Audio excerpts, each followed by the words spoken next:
আসসালামু আলাইকুম গাইস। আজকে চলে এসেছে এক সুন্দর মসজিদে। দেখেন মসজিদের সামনের এরিয়াটা অনেক সুন্দর।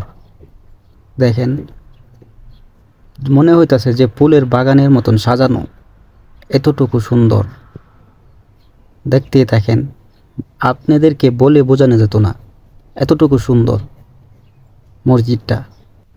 দেখেন মসজিদের এরিয়াটা কতটুকু সুন্দর, বসার টেবিলগুলা অনেক সুন্দর, হাঁটার রাস্তাগুলা দেখেন আয়নার মতন পরিষ্কার ঝকঝক করতেছে। মসজিদের ভিতরে ঢোকার সিঁড়িটা দেখেন পিতল দিয়া তৈরি।